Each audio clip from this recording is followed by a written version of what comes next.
¿Qué tal, José Ramón? Pues encantado de volver a verte, Felipe. Creo que además hoy, para mí, vamos a tener la suerte de contar con un antiguo colega mío que va a hablar sobre uno de los temas que a mí me resultan más interesantes y al mismo tiempo más desconocidos y más controvertidos dentro de la historia de la tecnología española. ¿Me lo confirmas o no me lo confirmas? Te lo confirmo, te lo garantizo. Vamos a hablar de la energía nuclear en España.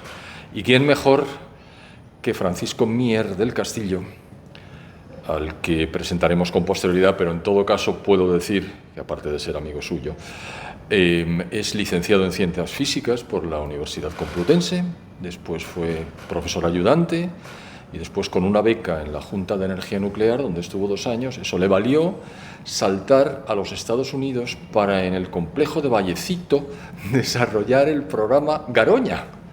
Garoña como la central nuclear española de Santa María de Garoña. Y claro, sus conocimientos le llevaron directamente a la central nuclear de Garoña, donde ha llegado a ser el máximo responsable durante muchos años, hizo el ascenso pertinente y allí desarrolló una labor absolutamente magnífica.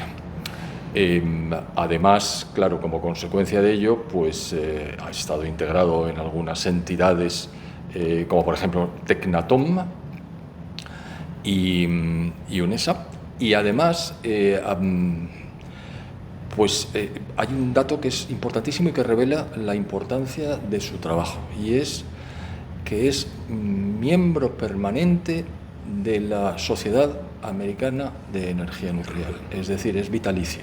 Tal es la importancia que para los norteamericanos tiene su trabajo.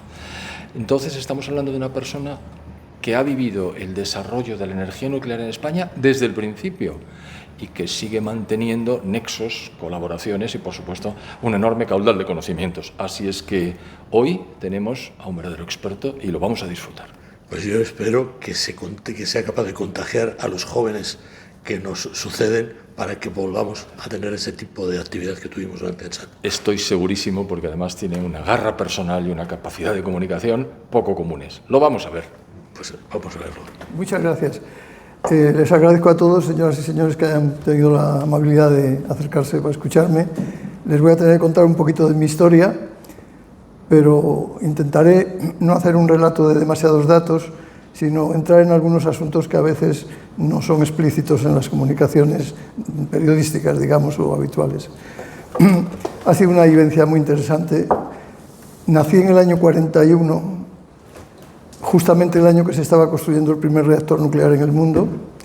Le construyó un equipo dirigido por Fermi en la Universidad de Illinois y fue una real aventura que iba sincronizada en el tiempo con el gran proyecto Manhattan que desarrollaban los Estados Unidos para mantener su liderazgo tecnológico y sobre todo en la previsión de la guerra en la que estaban inmersos.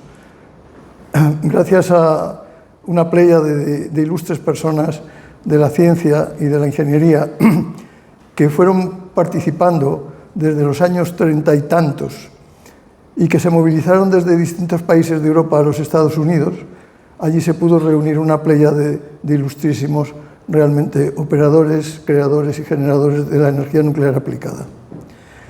Los Estados Unidos hicieron un grandísimo esfuerzo que se estaba también intentando realizar en Europa. Tanto Rusia como Alemania y como Inglaterra participaban con sus expertos en desarrollar la ciencia nuclear y a partir de ahí las potencialidades de la energía nuclear. Sin embargo, los Estados Unidos ganaron esa carrera porque hicieron una cosa que es fundamental cuando un gran proyecto se define, que es convertir el proyecto en una misión. Si nosotros somos capaces de tener la idea de que nuestros ideales se llevan a la práctica bajo el aspecto de una auténtica misión en la que prevalecen los ideales más importantes, más básicos, más fundamentales, sobre otros de menor cuantía, otros más temporales, pues podemos conseguir dos cosas. Primero, llegar a resultados mucho más eficaces y segundo, también sacar beneficios económicos, porque una buena misión da siempre beneficios económicos. Cuando se anteponen los beneficios económicos ante todo, no se suele llegar a una buena misión. Los Estados Unidos nos dieron una lección y nosotros en Europa, en algunos países, la aprendimos bastante bien. En España, concretamente, fue un éxito rotundo. ¿Y por qué se considera que es una misión? Porque cuando nosotros realmente observamos el universo, y hoy día con mucha más precisión, porque tenemos elementos suficientes para penetrar más allá de las fronteras razonables, nos damos cuenta de su inmensidad. La obra del Creador es extraordinariamente grande y extraordinariamente, aparentemente compleja. Tan compleja y tan sencilla. Todo lo que se mueve en el universo se mueve y vive por la energía nuclear. Pretender, como algunos, que la energía nuclear sea ignorada, desatendida, vilipendiada o clausurada, es negar la evidencia. Eso sí que es negacionismo absoluto, porque es el negacionismo del todo lo que es el universo, claro está. Bajo esta premisa fundamental debemos entender la energía nuclear porque es sustancial con nosotros mismos. No hay nada, ni el agua, ni nuestro cuerpo, ni este trapo de mi traje, que no esté formado por elementos nucleares fundamentales. Y ver cómo funcionan, cómo se estructuran y cómo nosotros podemos sacar provecho de ello es un afán, digamos, razonable para cualquier ser inteligente. Hay seres que no son demasiado inteligentes y procuran eliminarlo de una manera muy tonta, muy insípida, digamos. Me reservo otros adjetivos, evidentemente. Pero nosotros tenemos la ventaja de que hemos sido capaces de sacar un provecho magnífico de la energía nuclear y voy a intentar explicárselo en pocas palabras. Básicamente voy a intentar moverme en el efecto que llamamos de fisión nuclear, porque la fusión es otro asunto bastante distinto y con no tan próximos resultados como algunos pretenden esperar. Podemos en algún momento tocar ese tema si hubiera tiempo o si alguien está interesado en ello de manera particular. Nosotros nos fijamos en la fisión nuclear. La fisión nuclear es un proceso por el cual los átomos de gran tamaño, los átomos ya muy estructurados, muy constituidos, digamos, los átomos de elementos del universo viejos, tienen la posibilidad en algunos casos de romperse mediante el impacto o la penetración de neutrones, partículas elementales pequeñas, de carga neutra, evidentemente, y masa 1, parecidos a un protón, pero sin carga eléctrica. Tienen la posibilidad de escindirse, generando una cantidad de energía suficientemente interesante para su aplicación. Por decirlo de alguna manera, casi todos los átomos grandes pueden romperse con un bombardeo fuerte de neutrones, pero no siempre tienen la posibilidad de que este proceso sea fácil o económicamente rentable. En algunos lo es más y en esos nos vamos a fijar en uno concretamente, que es el uranio, pero hay otros elementos que gozan de esas mismas virtualidades en distintas características, cuantías o aspectos. El uranio es un elemento abundante relativamente en la Tierra, digo relativamente a los efectos de que es una Tierra rara, digamos, y que está compuesto por un conjunto de isótopos en los cuales uno, que es uranio 235, ese isótopo es muy fácilmente fisionable. Esa fisión del uranio nos conduce a obtener energía, pero al mismo tiempo productos radioactivos que son los restos de la destrucción de estos núcleos. Entonces, los núcleos radioactivos son elementos peligrosos, son elementos que debemos considerar suficientemente en todo el manejo del material radioactivo y en todo el manejo de las operaciones que conlleva la obtención de su energía. Un reactor básicamente nuclear de uranio es el elemento, por decirlo así, o la máquina más simple que imaginar cabe. Un conjunto de cosas muy sencillas se juntan en un espacio y cuando hay neutrones de por medio, ahí se producen las reacciones nucleares y si se dan las circunstancias de lo que llamamos criticidad, se mantiene, se genera, incluso se puede aumentar esa escisión y por lo tanto mantener una reacción increscendo que puede llegar incluso a ser muy, muy importante, muy grande. Hay en la naturaleza, en la Tierra, hay restos de tierras en donde se encuentran elementos que nos inducen a pensar que ahí se ha producido un fenómeno de esta naturaleza. Es decir, que la naturaleza en la Tierra ha generado un reactor nuclear, que ha funcionado un tiempo, con mayor o menor ventura, con mayor o menor potencia, y se ha escindido cuando ha concluido o bien su estructura geométrica, porque se ha roto la criticidad, que les explicaré un poco lo que es, muchos ya lo saben, y entonces al romperse esa criticidad ha parado el reactor porque no se dan las condiciones para que se automantenga la fisión nuclear. La criticidad es un fenómeno muy simple y muy curioso, se da en casi todas las cosas de la vida, se da en la economía. Una empresa es crítica cuando sus beneficios superan a sus gastos y tienen dinero para repartir dividendos y además para mantener el crecimiento de la sociedad. En un reactor nuclear ocurre una cosa parecida. Si nosotros tenemos un espacio, imagínense una caja grande en la cual tenemos elementos fisionables, que es el uranio, y podemos introducir neutrones, que es relativamente fácil, porque la propia naturaleza lo facilita, pues entonces ahí se generan fisiones. Las fisiones generan a su vez neutrones. Si el número de neutrones generados en todo ese espacio es mayor que el número de neutrones consumidos en ese espacio, tendremos un reactor que será crítico o supercrítico. El criterio es bien sencillo. Hasta en psicología ocurren cosas parecidas, según el capricho, el estado de ánimo, etcétera, etcétera. Pero en la economía es evidente que es así. O sea que no estamos ante nada extraño. Una de las grandes cosas de la ciencia, a mi parecer, y lo que he podido ir a veces deduciendo de situaciones distintas, es que hay como una especie de, si no llamémosla ley, si llamémosla de modus operandi general.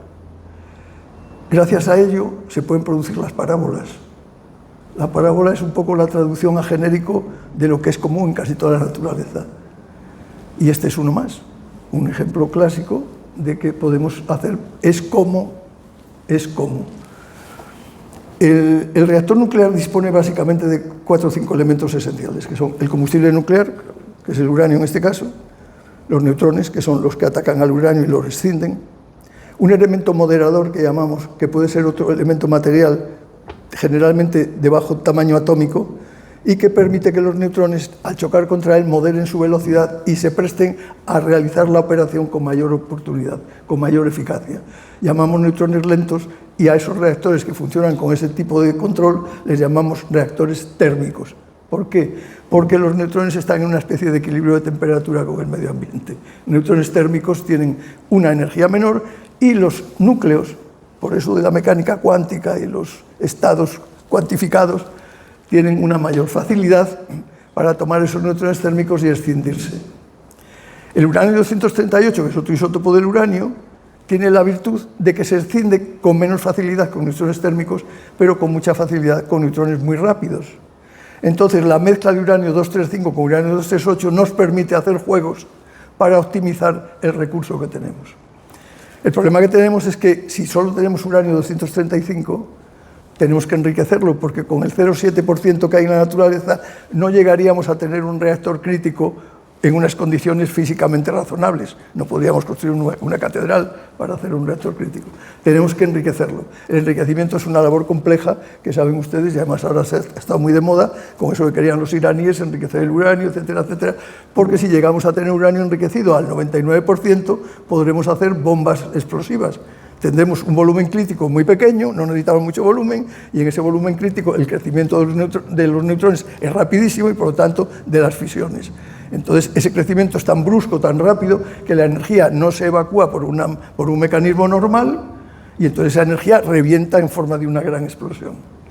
Si nosotros en un reactor mantenemos esa criticidad controlada mediante las barras de control, que son absorbentes de neutrones, entonces podremos de alguna forma no solo generar la energía que nos interese, sino aprovechar esa energía para sacarla por algún mecanismo, normalmente un elemento convector de energía térmica, que puede ser el agua, el gas, un metal fundido, cualquier cosa.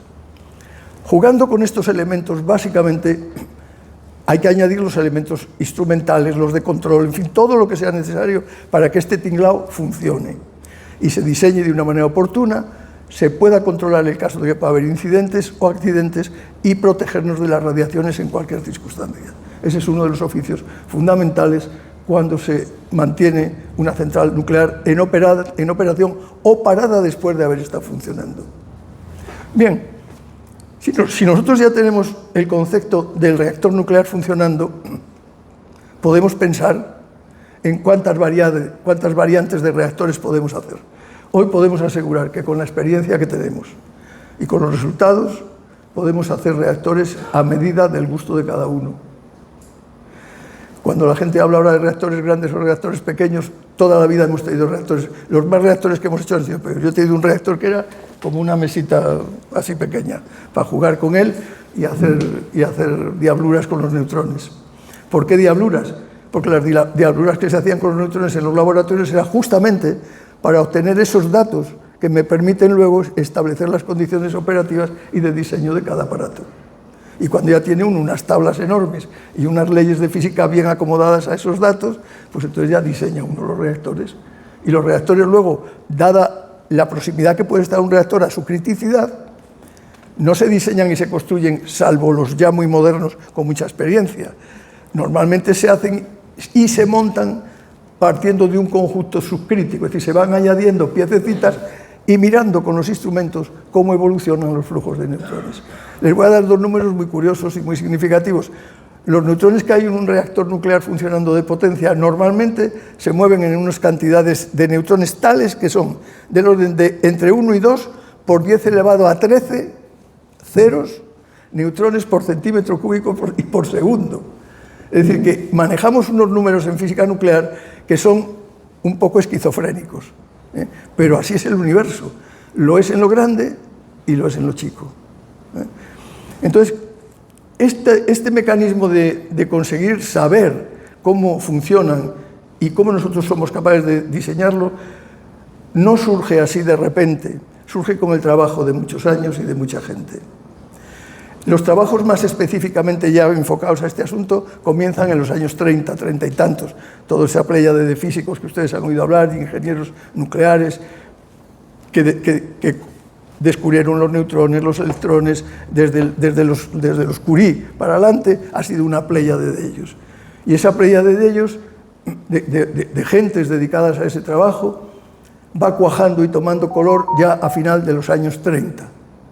En los años 30 y tantos ya se empiezan a poner sobre el tapete las bases físicas reales, operativas, para construir la fisión nuclear controlada.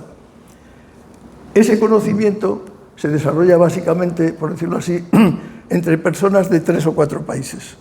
Rusia, medianamente, Alemania, mucho, Inglaterra, bastante, y Estados Unidos, muchísimo, porque absorbe todo ese saber de muchas gentes. Y así, en el año 1942, arranca el primer reactor, se hace crítico, se había empezado a construir en el 41, dentro del Plan Manhattan.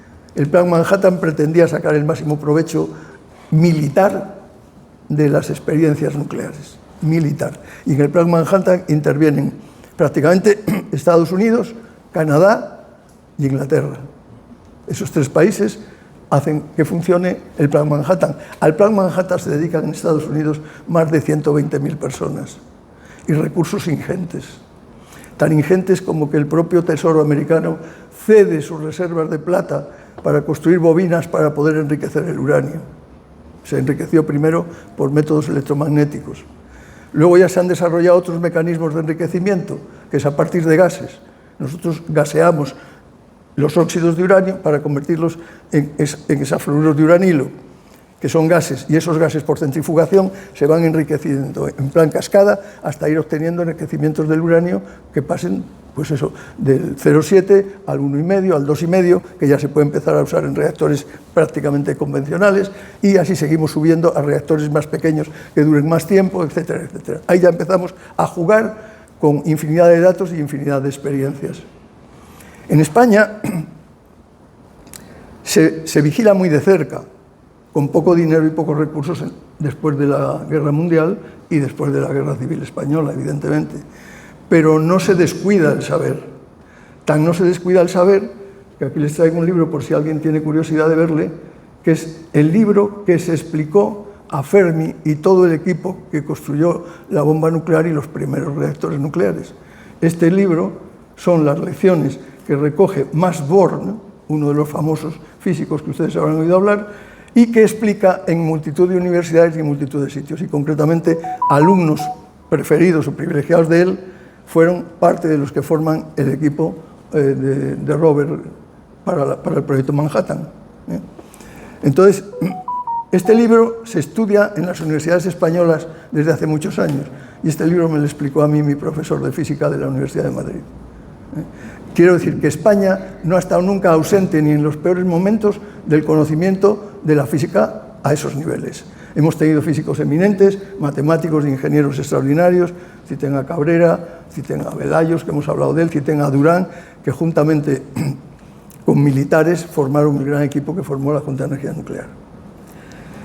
Cuando se genera una situación de misión, siempre se recurre, no sé por qué, seguramente porque es lo más eficaz, se recurre a dos tipos de personas, a los sabios y a los generales.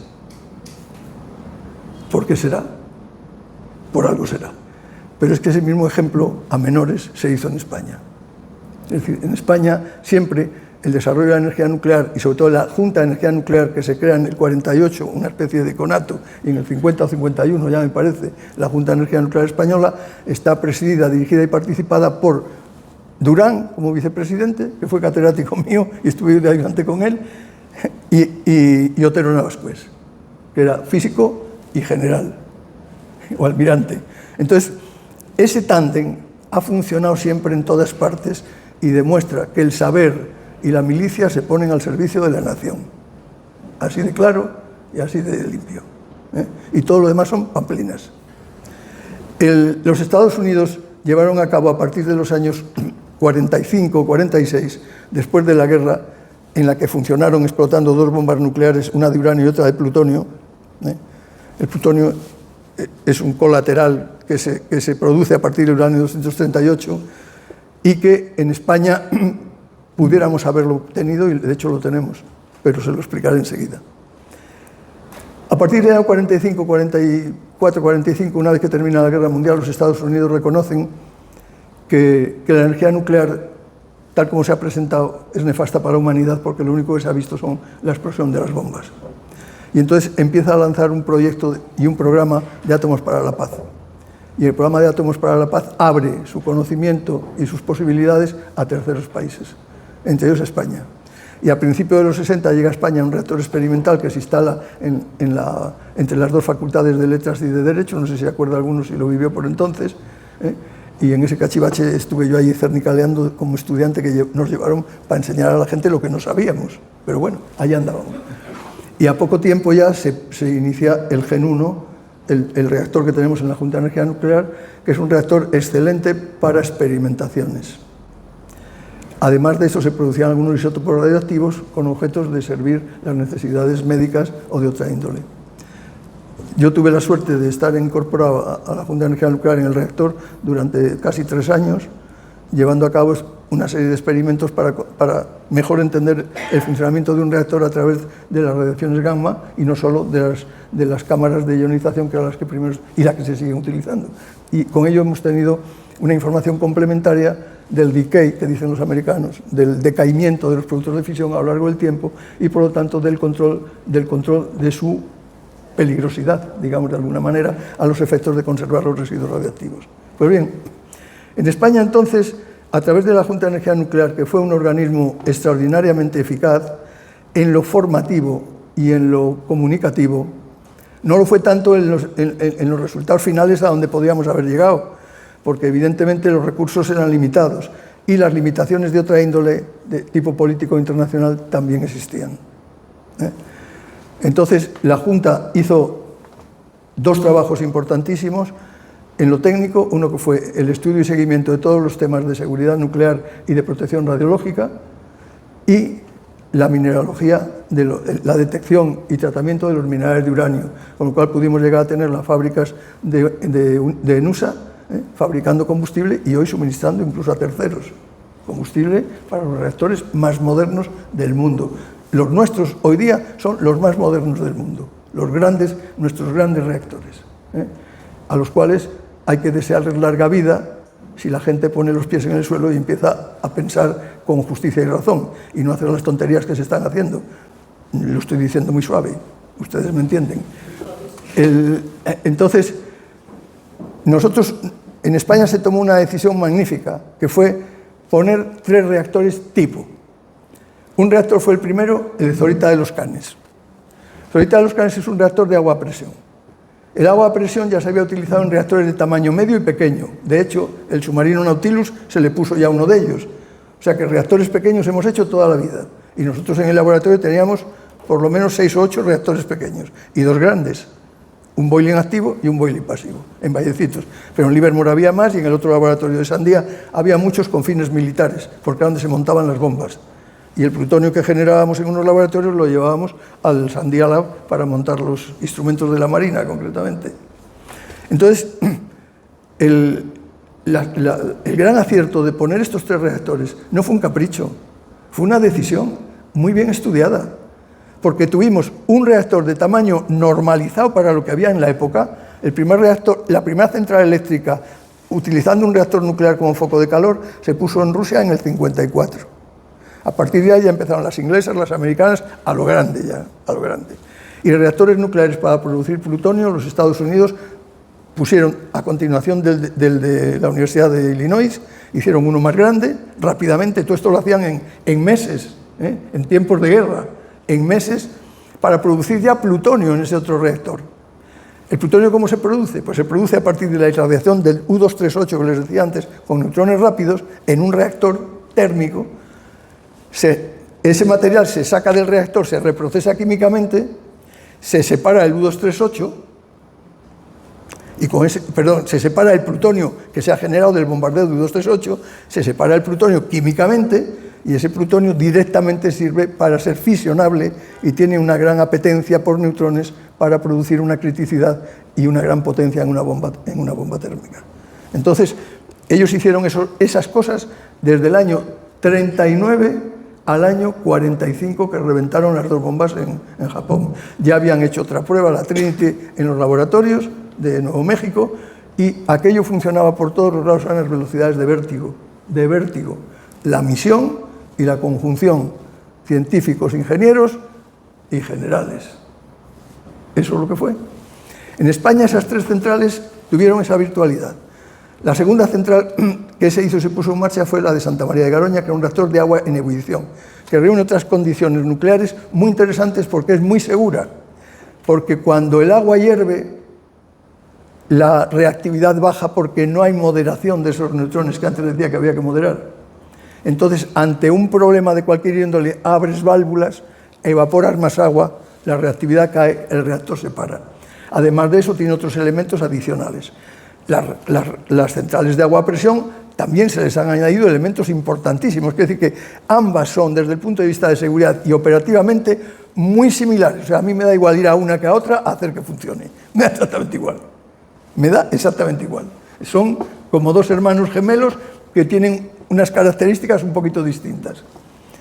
Entonces, la segunda central que se monta es la central de Garoña es la central de Garoña y simultáneamente, prácticamente en el mismo tiempo, la central de Valdecaballeros, de Vandellós 1. Esa central se monta con el modelo francés. ¿Qué es el modelo francés? El modelo francés es un sistema en el cual se usa solo uranio natural. Es decir, hay que hacer un volumen muy grande con un muy buen moderador, que es grafito, para que el reactor sea crítico, para que se produzcan más neutrones disponibles que los consumidos. A medida que yo aumento el tamaño, como cuando aumento una empresa, la eficacia suele mejorar. Pues es el mismo criterio que antes decía de la parábola. Es decir, que se monta este reactor ¿con qué objeto? Pues se lo están ustedes imaginando. Estábamos en la época en que nuestro querido amigo estaba montando el islero, o pensando en montar el islero. Y el islero era el proyecto nacional para poder producir armamento nuclear. Velarde, habrán oído hablar de él, pues era un militar, físico, ingeniero, un tío fantástico, excelente persona, y le encargan esa misión. Y el hombre prepara todos los estudios necesarios para poder tirar adelante con la misión de uso militar del asunto este. Y eso era a base de utilizar los reactores de uranio natural de tipo grafito gas francés y luego reprocesar ese combustible. En España no tenemos plantas de reproceso, los belgas la tienen y los franceses también. Yo tuve la suerte de trabajar en una en Estados Unidos. No es que sea muy complicado, pero tiene sus quejas, porque estás manejando materiales radioactivos en cantidades ingentes del combustible que ha sacado irradiado de los reactores. Entonces, claro, lógicamente eso se maneja todo con robótica a distancia, con mecanismos de extracción de aires, controles de todo tipo y demás. Y el plutonio que sacas es un mal amigo porque, a pesar de ser muy gordo, es un átomo grande, tiene una difusibilidad enorme en los materiales. Yo no sé todavía por qué, pero curiosamente cuando lo metíamos en cajas que eran como del tamaño de este libro, había que tener mucho cuidado que la caja fuera de un material y de distintas capas, porque aunque tú lo hubieras sellado muy bien adentro, al poco tiempo te aparecía por afuera, y es un emisor alfa muy peligroso, muy radiactivo, y que además se mete en los huesos con mucha facilidad. O sea que hay que protegerse del plutonio. El plutonio es muy mal amigo. El uranio no es tan peligroso, ni mucho menos. Pero el plutonio es muy mal amigo. Hay que cuidarse de ellos con muchísimo esmero.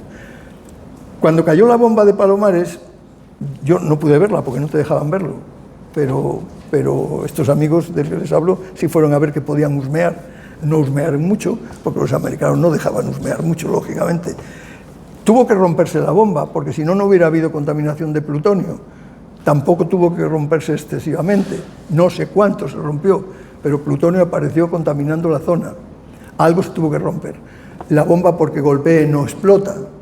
O sea, las bombas explotan cuando las consigues hacer de ellas el tamaño crítico en donde se puede producir ese fenómeno de disrupción de los neutrones. Pero no explotan por sí, no la puede usted golpear, tirar, hacer lo que le dé la gana, que no va a pasar nada. Ella es muy dócil en cuanto al maltrato.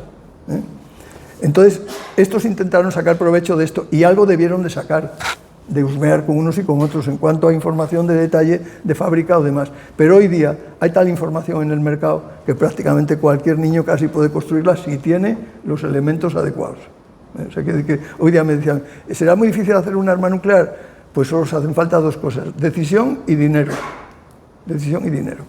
Y ahora hablamos de la tercera central, que fue Garoña, que es la que a mí me ha tocado llevar durante muchos años.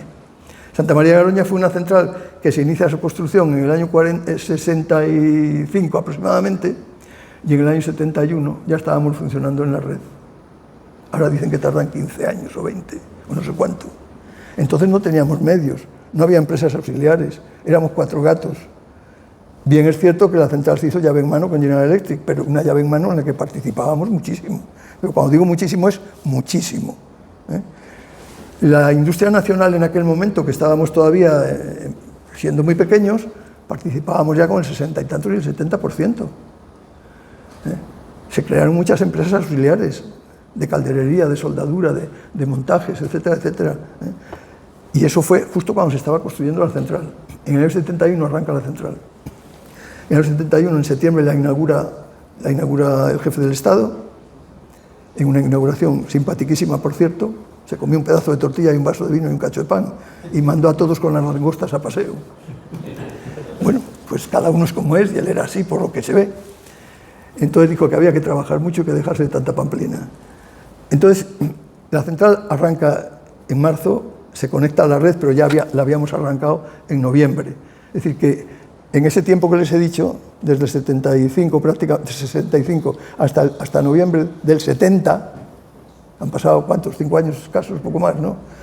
Pues ya habíamos construido una central y estaba funcionando, y teníamos equipos formados para hacerla funcionar. Ahora resulta que todo eso es complicadísimo, se tarda no sé cuánto. Pues es posible, no digo que no, pero entonces se hizo así, y no éramos más listos que los de ahora, A lo mejor éramos más eso otro que están ustedes pensando. Entonces, con estas 3 unidades arrancamos el plan nuclear de centrales nucleares en España. Las 3 nos han servido para muchísimo, no solo en producir energía, sino en producir conocimiento, calidad y importancia. Garoña, y ya me tengo que centrar en ella porque es la que he vivido más de cerca y puedo referirme a ella con más detalle, Garoña se conforma de tal manera que los problemas que surgieron, y eran muchos, porque fue la mayor central de Europa en ese momento, recién creados, muchísimas de sus instalaciones novedosísimas. Nuevos diseños, nuevas instalaciones, nuevos elementos de seguridad, nuevos compromisos operativos y demás. En Garoña surgen muchos problemas. Los primeros que aparecen son problemas en el propio combustible. Y aparecen hasta tal nivel, aparecieron en más centrales del grupo y de otras centrales del mundo, porque se había pasado a unos tamaños ya muy grandes, de lo que eran primero reactorcitos pequeños, casi experimentales. Entonces, estos problemas aterran un poco a la gente. No generan ningún problema en el exterior de las centrales, pero les puedo asegurar que nos generaron mucho trabajo y muchas preocupaciones dentro de ellas. Pudimos con esos problemas. resolvimos esos problemas. Mucha gente desertó en el camino. Mucha gente desertó en el camino. Pues porque se tenía miedo, se tenía recelo, se tenía, ¿qué voy a hacer yo aquí en la central con estos líos que hay? Tal. Bueno, pues a mí me tocó hacerme cargo de la central justo en el año 73 o 74. Yo tenía 33 años, 74. Se pueden imaginar un mocosillo de 33 años que le dicen que se ponga a manejar la central más grande de Europa. Bueno, entonces hicimos una cosa fantástica. Había un logotipo en el edificio del reactor con dos Ns muy grandes que quería decir Centrales Nucleares del Norte. Y dije yo, con centrales nucleares del norte y estos problemas no vamos a ir a ningún lado. Y lo cambiamos por una cosa tan simple que decía Santa María de Garoña. Coño, y se empezaron a resolver los problemas. O sea, por algo sería, ¿no? Y se resolvieron de tal manera que luego surgieron otros problemas que afectaron a muchos tipos de centrales, que fueron los problemas de materiales, ¿os recordáis? De la stress corrosion cracking famosa de la que hablaban, que por la radiación y la oxidación de los metales se producían pequeñas figuras en las zonas de soldadura por las tensiones generadas, y aquello nos daba miedo de que pudiera romper un tubo y poner en entredicho la seguridad de la refrigeración de las plantas. Pues les puedo asegurar que ese problema lo resolvimos cambiando el tipo de materiales y casi todos los tubos que podían sufrir ese fenómeno. Es decir, que Garoña en algún momento ha estado desmantelada entera. Por eso cuando a mí a veces me preguntan, ¿se puede recuperar una central? Yo no la he recuperado, la hemos desmantelado varias veces y la hemos vuelto a mantelar, como dice aquel. Es decir, hemos ganado tal experiencia en el manejo operativo y ingenieril y técnico de las centrales que somos capaces de hacer cualquier cosa con ellas. Que no nos vengan con historias ni con aleluyas. Tenemos las mejores empresas del mundo y los mejores ingenieros del mundo y los mejores técnicos expertos en soldadura y materiales del mundo. Estamos trabajando y dando servicio en terceros países, en China, en Inglaterra con las nuevas grandes centrales que están haciendo, en Francia, en todas partes. Y en España las queremos cerrar, porque estorban. Entonces, esa es la situación en la que estamos ahora. Y en Garoña, ¿qué desarrollamos para conseguir eso? Desarrollamos 4 o 5 elementos fundamentales. Formación de personal.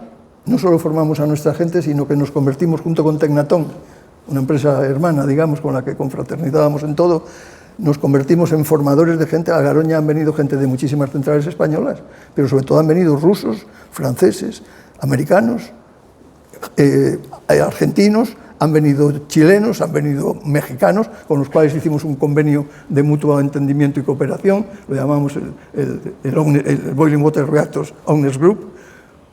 Es decir, que nos hemos volcado al exterior, facilitando que los trabajadores de Garoña, que tenían unos sueldos modestitos, como todos, pues sacasen cierta ventaja de cuando apoyaban a la formación de extraños. De tal manera que la gente que venía, sus empresas o sus interesados, pagaban unas cantidades que se repartía libremente entre las personas que cooperaban en la educación. Eso y la formación de una unidad operativa de asistencia enorme que montamos, que luego nos la copiaron los de la OTAN, vinieron a copiarnos la unidad operativa que montamos, que eran talleres de todo tipo, comedores, servicios sanitarios y almacenes. Y todo ello en un conjunto muy bien estudiado para que fuese muy operativo y muy eficaz. Pues los de la OTAN vinieron a copiárnoslo, curiosamente. Entonces, hicimos una gran labor, lo digo sinceramente, pero yo no la hice, evidentemente. La hizo el equipo que yo tenía. Yo estaba allí más que nada de mirón. Tú te sabes juntar con la gente, le sabes preguntar, le sabes decir qué queréis y qué queremos todos, y la gente funciona de maravilla. Nunca tuvimos ningún problema, ni laboral, ni accidentes nucleares, ni nada que se le parezca. Por eso habíamos puesto el letrero arriba del edificio, no por otra razón. Así que eso fue un contrato, yo digo, casi que forzado, obligado. Y a la Virgen María la tenemos que dar más gracias que a los ministros actuales que nos quieren parar todo. Entonces,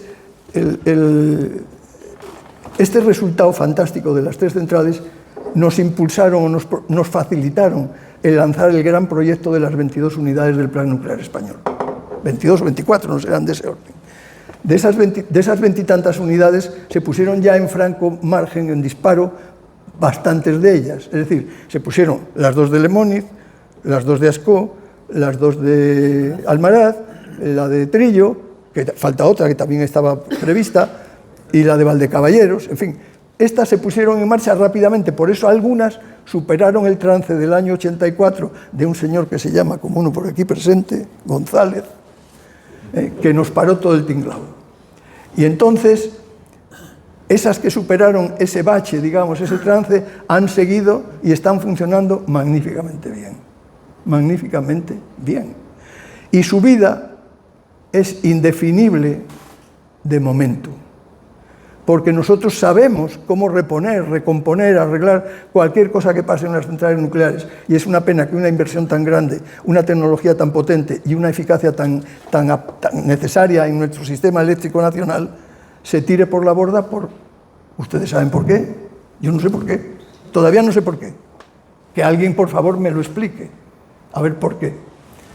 Pero se tira por la borda, ya tienen todas fecha de caducidad. Y entonces han pasado cosas muy lamentables.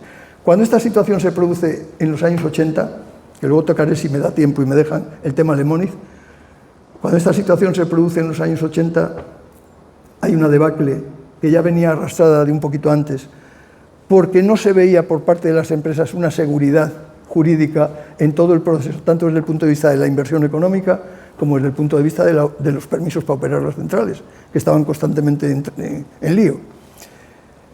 Los empresarios o los grandes directores se achantan un poquito, y a mí me llega un buen día un correveidile de esos que ya saben ustedes que hay siempre en estos tinglados, hay correveidiles y mensajeros. Los mensajeros te dicen la verdad de la noticia, los correveidiles vienen a ver si sacan provecho de parte. Pero bueno, me viene un correveidile y me dice que, hombre, Paco, claro, yo siempre estaba pensando en el plan nuclear nacional, en todo, en el civil y en el militar, porque es lo que yo había vivido de chaval en Estados Unidos, no había otra, esa razón y las necesidades y la conveniencia para nuestro país, evidentemente. Entonces me dice el correveidile que, claro, que hombre, que tenía que tener en cuenta, que claro, pues que, bueno, y digo, bueno, que claro que qué, pues hombre, que las empresas están muy temerosas de que la inversión a donde nos lleva el plan nuclear es tremebundo, y esto pues ahora mismo va a ser difícil de llevar para adelante. O sea que, aparte de la decisión gubernativa, ya se venía cocinando que esto era mucho bocado para tan pocos meses. Claro, tampoco se había hecho en el país un sistema fiscal que favoreciese la inversión y el ahorro. Era todo gastar, todo gastar, todo gastar, como ahora. Todo gastar, todo gastar, todo gastar, no hay dinero para ahorrar. Se acaba, ¿no? 5 de Lemoniz. ¿Cuánto me queda? Lemoniz, 5. ¿5 qué? 5 minutos. Ah, ok. Entonces, quiero decir que este trance fue muy serio. Sí quiero tocar un poco el tema de Lemoniz. Lemoniz y Garoña, Garoña-Lemoniz. Dos grandes centrales de la misma empresa, distanciadas 50 kilómetros en línea recta. En línea recta. De la misma empresa. Las mismas personas, todos éramos amigos. Los que trabajaban en Lemoniz eran mis amigos. Yo les estaba formando en Garoña para lo nuclear. Ellos me habían formado a mí en lo convencional, en las centrales de Iberduero y en las de carbón. O sea que éramos todos el mismo grupo. Lemoniz se destruye, Garoña se aguanta. En Garoña, desde el año 70 y pocos, teníamos amenazas de muerte a diario. 3 veces creo que intentaron hacerme peliculitas de estas. Una con chisme en mano. Entonces, Garoña se blindó como un castillo medieval. Desde el punto de vista moral, policial, físico y de procedimientos de funcionamiento. Ahí no admitíamos boberías, dicha otra palabra. Ni cobardías, ni boberías, ni cosas turbias. Lemoniz fue distinto. En Lemoniz las circunstancias que se daban allí estaban en una sociedad muy deteriorada y la solución que se tomó o en la que se vivía era una solución de muchos caballos de Troya dentro de la fortaleza. Y con caballos de Troya dentro de la fortaleza no se puede defender el castillo. Puedo dar muchos más detalles fuera de micro. Entonces, el día 29 de enero de 1981, yo recibo una llamada en un teléfono que dice: Paco, ¿dónde estás? Digo, en la central. Dice: ¿eres tú, verdad? Sí. Dice: desaparece inmediatamente, le han cazado. El cazado era Rián, a los pocos días asesinado. Pocos tiempos después asesinan a Ángel Pascual. Ya habían muerto 2 en una explosión de bombas en la central. Quiero decir que este es un asunto verdaderamente muy serio, en el que lo que hay que tener muy claro es: no se puede bajar la guardia. Consecuencias, que me queda medio minuto. Nosotros no debemos achantarnos por lo que esté pasando ahora, ni por lo que hemos contado y yo he contado del pasado. Eso nos tiene que servir para saber lo que tenemos que hacer y ponernos todos a apretar por todos los sitios, sin ningún tipo de temor ni decir es que vais contra no sé qué, es que no sé qué, tontadas puñeteras, para que se conserve nuestro patrimonio tecnológico y nuestras centrales nucleares, que son fundamentales para que no haya apagones en el país y podamos tener autonomía y soberanía eléctrica de una santísima vez. Pidámoselo a la Virgen, que si nos ayudó en Garoña, nos va a ayudar también aquí.